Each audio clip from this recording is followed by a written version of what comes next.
We mourn every precious life that's been lost.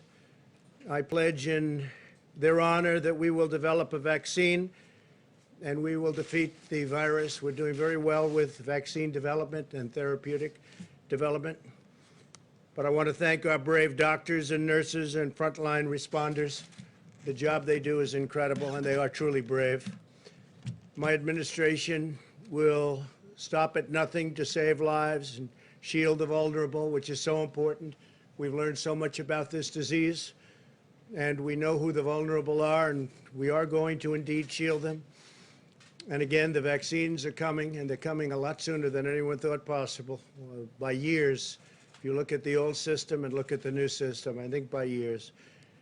The China virus is a vicious and dangerous illness, but we've learned a great deal about it and who it targets. We are in the process of developing a strategy that's going to be very, very powerful. We've developed them as we go along. Some areas of our country are doing very well. Others are doing less well. It will probably, unfortunately, get worse before it gets better. Something I don't like saying about things, but that's the way it is. It's what we have. You look over the world, it's all over the world, and it tends to do that. The governors are working very, very hard, and we are supporting them 100%. Everything they need, they get, and we are taking good care. We have tremendous supplies and a great supply chain, whether it's ventilators or gowns or just about anything they need. So that's a big difference from inheriting very, very empty cupboards. The median age of those who succumb to the China virus is 78 years old. Roughly half of all deaths have been individuals in nursing homes or long-term care. In one study, 90% of those hospitalized had underlying medical conditions, whether it's heart or diabetes, but usually it's some kind of a condition. It seems that people have that, and if they do, it's a problem, no question about it. Young adults may often have mild or even no symptoms. They won't even know they're sick. They won't have any idea that they have a virus. They won't have any idea at all. America's youth will act responsibly, and we're asking everybody that when you are not able to socially distance, wear a mask, get a mask. Whether you like the mask or not, they have an impact, they'll have an effect, and we need everything we can get. Data shows children have the lowest fatality risk. 99.96% of all virus fatalities are in adults. Think of that. So that's much, much, much less than 1% for children, young people.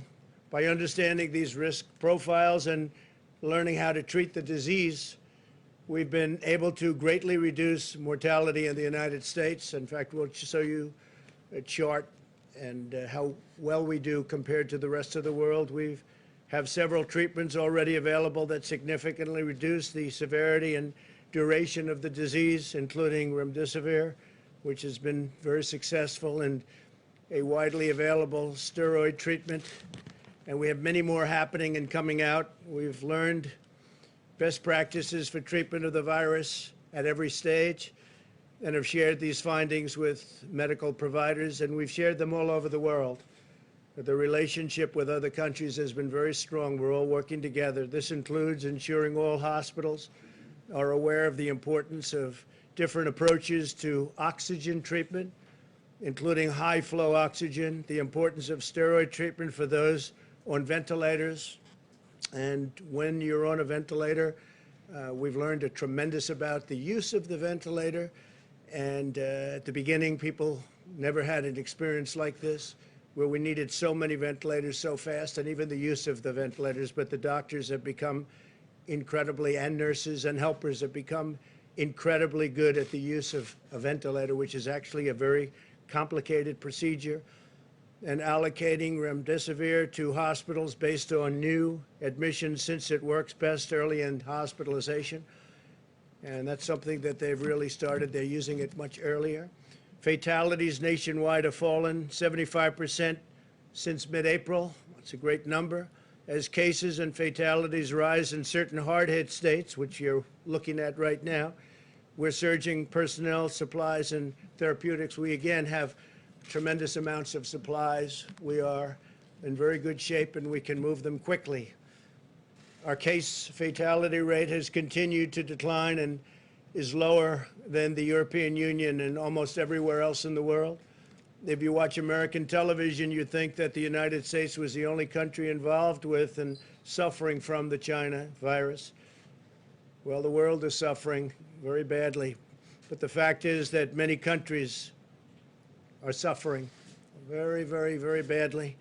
And they've been suffering from this virus for a long time. We've done much better than most, and with the fatality rate at a lower rate than most, it's something that we can talk about, but we're working again with them because we're helping a lot of countries that people don't even know about. I get calls all the time asking for help, especially as it pertains to the ventilators. They need help with ventilators. They have to get them. They're very hard to get. We're making thousands now a month, thousands of ventilators a month. It's been quite amazing. We keep doing the good job, and things will get better and better. We'll be putting up charts behind me showing different statistics and different rates of success, and I guess you could say also things that we can do better on. But you'll see them. They'll be put up as we go. In April, the average age of individuals who tested positive for the virus was over 50 years old. Today, the average age is significantly younger. Hospital lengths of stay are almost half of what they were in April. So the stays are about half. The rate of cases requiring hospitalization has been reduced, and mortality among those admitted to the hospital is nearly 1/2 of what it was in April. We've learned a lot. We've learned a lot about this disease, how to handle it. The doctors have learned a lot, not only in the use of the ventilators, but in many other things. And things are happening, too, like the remdesivir and other elements, steroids, et cetera. But these trends could change without our continued and relentless focus. And that's what we have. We have a relentless focus, and it's been that way from the beginning. But we've learned so much. As you know, in recent weeks, we've seen a concerning rise in the cases in many parts of our South. You look at South, Southwest, and West. This growth in cases first began to appear in mid-June, primarily among 18 to 35-year-olds, many of whom were asymptomatic.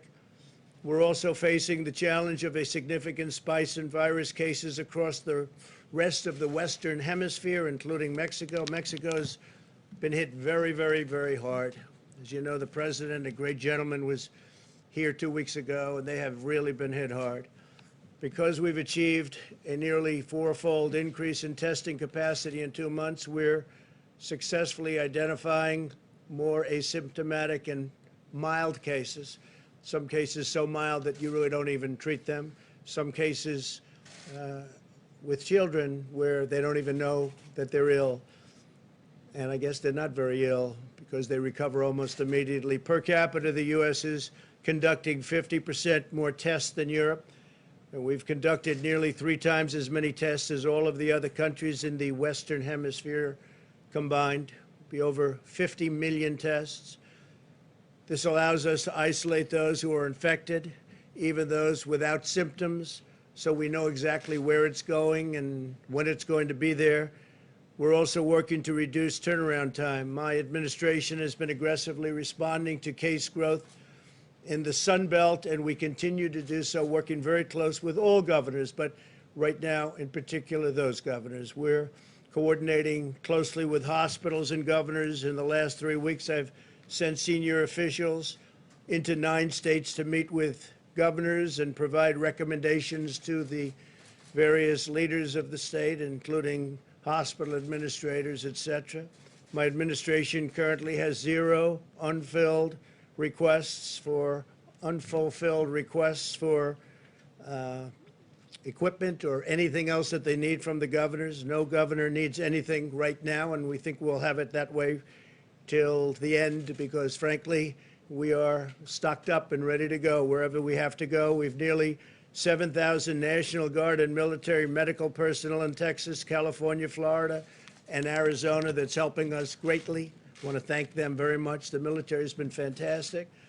We're closely monitoring hospital capacity in these states. Hospitals are open for elective surgeries and other procedures. So hospitals are open for elective surgeries. We want Americans to get the medical treatments they need. All of the governors we've spoken with say they have enough bed capacity. That's a great thing.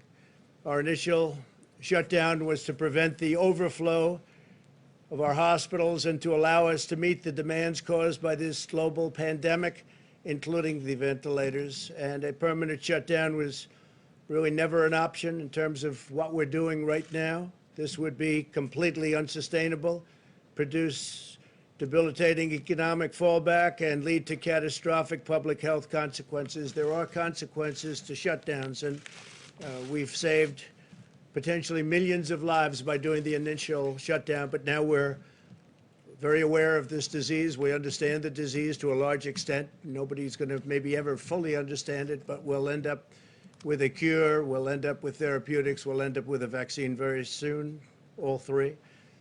We're instead asking Americans to use masks, socially distance, and employ vigorous hygiene. Wash your hands every chance you get while sheltering high-risk populations.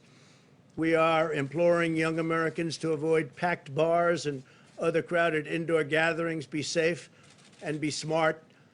We're surging testing capacity to identify and isolate cases. This includes a newly approved testing platform to nursing homes across the South. We're being very, very vigilant with respect to nursing homes because you know all of the problems that we've had with so many people, so sadly, they were infected, so that all of the staff and residents can be routinely tested and isolated to ensure our elderly are even more strongly protected than anybody else. That's really the high-risk people, the high-risk, wonderful people. Once this current surge in cases declines, this same testing platform will enable people to visit their loved ones after taking a test, which is a big difference. Ultimately, our goal is not merely to manage the pandemic, but to end it. We want to get rid of it as soon as we can. That is why getting a vaccine remains a top priority. 2 vaccine candidates are entering the final stage of clinical trials this month. This was achieved in record time. It used to be years before you were in a position like we are right now. 4 other vaccines will enter final trials in the following weeks, and we're mass producing all of the top candidates so that the first approved vaccine will be available immediately.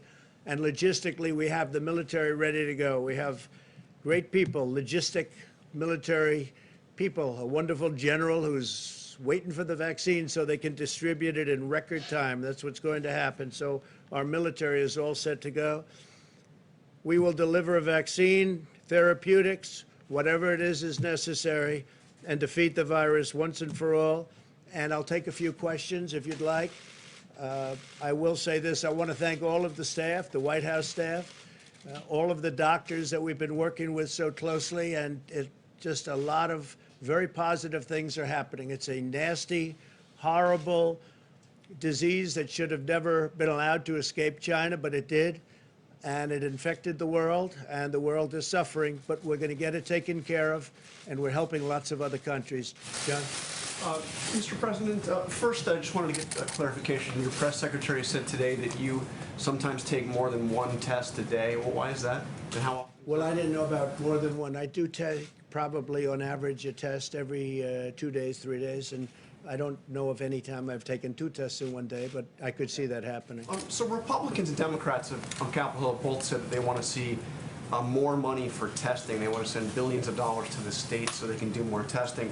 And you probably saw Mick Mulvaney the other day said that his kids, it took him a week to get test results back. He said this is simply inexcusable given where we are in the pandemic. Do you think we have a problem with testing in this country right now? Well, and are you in favor of more money for testing? We've done more testing by far than anybody. Some of the tests, because it is massive volume, it takes longer. Others of the tests, as you know, are very quick. They're 5-minute and 15-minute tests, and those are, frankly, the ones that I prefer. But we're doing massive numbers, and the numbers are coming down. And as we go, as an example, there are thousands and thousands of kits being made right now, which give you a 15-minute and a 5-minute test. So we'll be able to get those numbers down. Those numbers are similar in other places. They're also doing massive numbers like nobody thought possible. But those numbers will be coming down. I agree. I think it's a good thing if we can do Are it. you in favor of more money for testing? Well, they're going to make a presentation to me tonight and tomorrow on that. And again, we're leading the world. I think the second country at 12 million, we're going to be over 50 million tests. Second country is India with 12 million. Then you have 7 million, 6 million, and 4 million. I think that we are doing tremendous amount of testing. But if the doctors and the professionals feel that even though we're at a level that nobody ever dreamt possible, that they would like to do more, I'm okay with it. Why are your doctors not with you here today? Where's Dr. Fauci, Dr. Birx? Well, Dr. Birx is right outside. Yes, please. Thank you, Mr. President. I've got 2 questions for you, if that's all right. Number one, I just wanted to know, in November, do you want the American people to judge Could you you on speak the... up, please? Do you want the American people to judge you on the ballot in November by how you've handled this pandemic so far? This, among other things, I think the American people will judge us on this, but they'll judge us on the economy that I created and that already we're creating. We're setting record job numbers, as you know.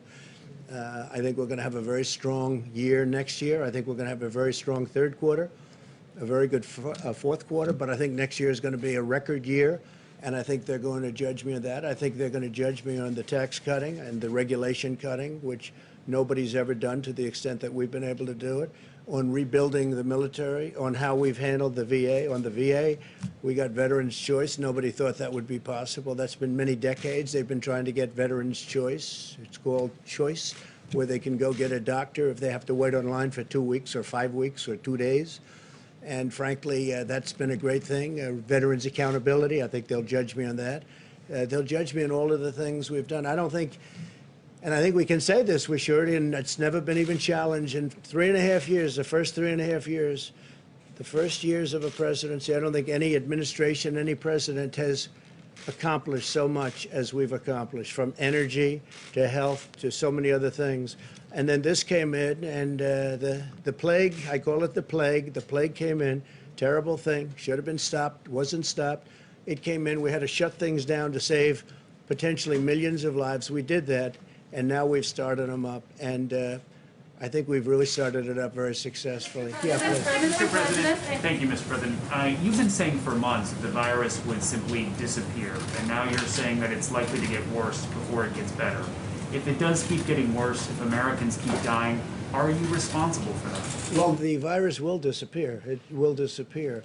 I think that I always like to say, as you know, either way, when you look at it, the governors are working with me. I'm working with the governor. We're working hand in hand. I think we're all responsible. I view it as a team. Very good relationships with the governors. Very, very good relationships. I could say I'm fully responsible, but you know, one day we had a virus come in, and I closed the borders, did a lot of things that were very good. In fact, Dr. Fauci said we saved tens of thousands of lives when I closed the border, and nobody wanted to do it. I wanted to do it. We closed the border to China. We put on the ban. We didn't want people coming in from heavily infected China. Fairly shortly thereafter, I closed the borders from Europe, coming in from Europe. Those were tremendous moves. We would have, if it's one person, it's too much, but we're at, let's say, 140,000. We could have double, triple, quadruple that number if we didn't. So we did a lot of things right. We did a lot of things right, including with equipment. So it's a shame that it happened. It shouldn't have happened. China should have stopped it. Please.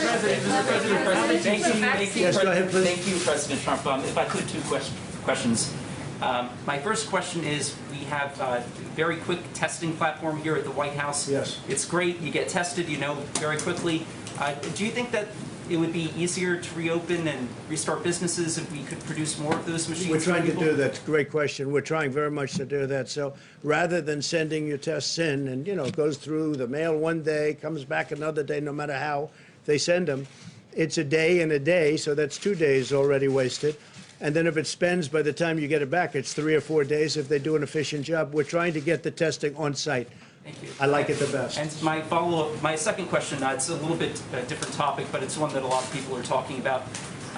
Ghislaine Maxwell is in prison, and so a lot of people want to know if she's going to turn in powerful people. And I know you've talked in the past about Prince Andrew, and you've criticized Bill Clinton's behavior. I'm wondering, do you feel that she's going to turn in powerful men? How do you see that working out? I don't know. I haven't really been following it too much. I just wish her well, frankly. I've met her numerous times over the years, especially since I lived in Palm Beach, and I guess they lived in Palm Beach.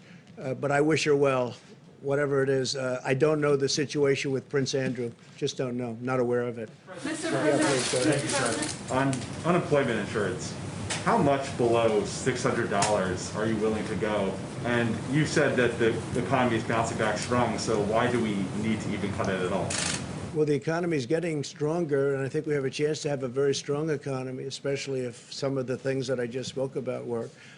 We want to have people go back and want to go back to work, as opposed to be sort of forced into a position where they're making more money than they expected to make, and the employers are having a hard time getting them back to work. So that was a decision that was made. I was against that original decision, but they did that. It still worked out well because it gave people a lifeline, a real lifeline. Now we're doing it again. They're thinking about doing 70% of the amount. The amount would be the same, but doing it in a little bit smaller initial amounts so that people are going to want to go back to work, as opposed to making so much money that they really don't have to. But we were very generous with them. I think that it's been a tremendously successful program. The whole thing has been successful if you look. I mean, we're in a pandemic, and yet we're producing tremendous number of jobs. That was something that nobody thought possible. Okay, please. Mr. President, thank you very much. Yesterday you said that wearing a mask was an act of patriotism. If that is the case, why don't you do it more frequently? Well, I do actually do it when I need. I mean, I carry the mask when I have to go. I went into Walter Reed Hospital the other day. I have the mask right here, and I carry it, and I will use it gladly. No problem with it. And I've said that, and I say, if you can, use the mask. When you can, use the mask. If you're close to each other, if you're in a group, I would put it on when I'm in a group. If I'm in an elevator and there are other people with me, including like security people, it's not their fault. They have to be in the elevator. I want to protect them also. I put on a mask. I have no problem with the masks. I view it this way. Anything that potentially can help, and that certainly can potentially help, is a good thing. I have no problem. I carry it. I wear it. You saw me wearing it a number of times, and I'll continue. Please. Thank you, Can I President. ask you a Thank quick you. follow-up? Go ahead, please. So are you sending mixed messages? Though Thank you. yesterday you tweeted out an image wearing a mask, and then last evening we saw you not wearing a mask at your hotel. Well, I don't know the hotel. I was pretty far away from people, but I would say this. I've explained it, I think, very well. If you're close together, I would put on the mask, and if you're not, I would say that if you're, for instance, I'll see, like here, you've been all tested, I've been tested. Oftentimes I'll be with people that are fully tested, I've been tested. In theory, you don't need the mask. I'm getting used to the mask, and the reason is, think about patriotism. Maybe it is, it helps. It helps. Now, we have experts that have said in the recent past that masks aren't necessarily good to wear. You know that. But now they've changed their mind. If they change their mind, that's good enough for me. So I wear it when appropriate. Please. Thank you, Mr. President. Thank you, sir. A lot of Americans, though, may be surprised at your change of tone over all of this, a more perhaps realistic tone. Some would look at it that way. The sudden embrace of masks, social distancing, Well, I've always agreed with that. I mean, I've never fought either one, but certainly social distancing. I want to. That's common sense. The 6 idea feet that to they- me is common sense. I'd like to say maybe make it a little bit further. The idea that things will get worse perhaps before they get better here, and perhaps the realization that this resurgence, if you will, is for real when you used to talk about it in terms of little fires being put out here and there. Would you We have them respond too. to that? No, we have embers and fires, and we have big fires, and unfortunately now Florida is in a little tough or in a big tough position. You have a great governor there. You have a great governor in Texas. You have people that are very, very skilled people, and I think they're going to handle it very well.